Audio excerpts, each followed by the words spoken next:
जय हिंद प्यारे साथियों, आज हम बात करने वाले हैं क्वेश्चन नंबर 7। स्वपठित खंड काव्य के आधार पर किसी एक खंड के एक प्रश्न का उत्तर दीजिए। तो साथियों, आज हम बात करेंगे मुक्तिज्ञा खंड काव्य के आधार पर गांधी जी के चरित्र चित्रण की, जो यूपी बोर्ड क्लास 12 के लिए एक महत्वपूर्ण चरित्र चित्रण है।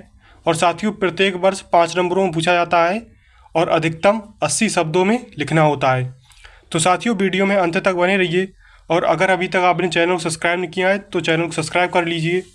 तो चलिए शुरू करते हैं।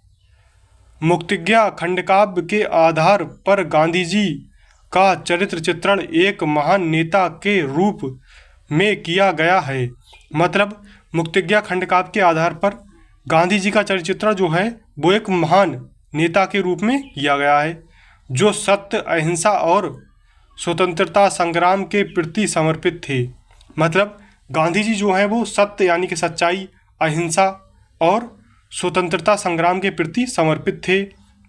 वे एक सरल, दृढ़ और जिम्मेदार व्यक्ति थे। मतलब गांधी जी एक सरल, दृढ़ और जिम्मेदार व्यक्ति थे, जिन्होंने अहिंसा और सत्याग्रह के माध्यम से देश को आज़ाद कराने में महत्वपूर्ण भूमिका निभाई। मतलब गांधी जी ने अहिंसा और सत्याग्रह के माध्यम से देश को आज़ाद करने में एक महत्वपूर्ण भूमिका निभाई। उनके चरित्र की विशेषताएं निम्नलिखित हैं। फिर उसके बाद पहली हेडिंग डालेंगे,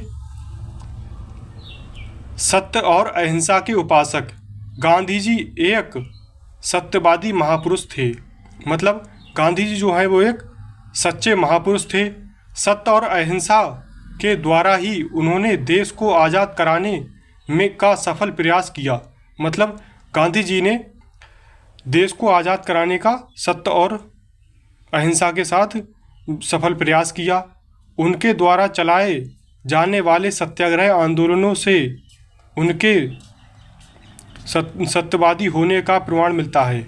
मतलब उनके द्वारा चलाए जाने वाले सत्याग्रह आंदोलनों से उनके सत्यवादी यानी कि सच्चे महापुरुष होने का प्रमाण मिलता है।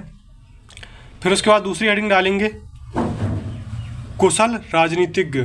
गांधी जी एक कुशल राजनीतिज्ञ थे। वे अंग्रेजों द्वारा बनाए जा रहे षड्यंत्रों को पहले से ही समझ जाते थे। मतलब गांधी जी जो हैं वो एक कुशल राजनीतिज्ञ थे, जो अंग्रेजों द्वारा बनाए जा रहे षड्यंत्रों को पहले ही समझ जाते थे और उनसे हमेशा एक कदम आगे प्रयास करते थे और अंग्रेजों से हमेशा एक कदम आगे प्रयास करते थे। फिर उसके बाद तीसरी हेडिंग हो जाएगी, देश प्रेमी। देश प्रेम की भावना उनके अंदर कूट कूट कर भरी हुई थी। मतलब गांधी जी के अंदर देश प्रेम की भावना कूट कूट कर भरी हुई थी। वह आजीवन अपने देश को आज़ाद कराने के लिए संघर्ष करते रहे। मतलब गांधी जी अपने देश को आज़ाद कराने के लिए जीवन भर संघर्ष करते रहे। वे देश प्रेम के कारण ही अंग्रेज़ों का विरोध करते थे। मतलब गांधी जी देश प्रेम के कारण ही अंग्रेज़ों का विरोध करते थे। फिर उसके बाद चौथी हेडिंग डालेंगे, एकता के समर्थक। गांधी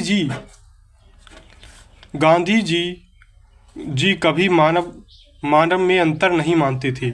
मतलब गांधी जी जो हैं वो कभी भी मानव में अंतर नहीं मानते थे। वे सभी को सुखी और समृद्ध देखना चाहते थे। मतलब गांधी जी जो हैं वो सभी लोगों को सुखी और समृद्ध देखना चाहते थे। उन्होंने भारत की संपूर्ण जनता को एकता के सूत्र में बांधने का प्रयास किया। मतलब गांधी जी ने भारत की संपूर्ण जनता को एकता के सूत्र में बांधने का प्रयास किया। तो साथियों, वीडियो पसंद आई हो तो वीडियो को लाइक करें और ऐसी और वीडियो पाने के लिए चैनल को सब्सक्राइब करें। धन्यवाद।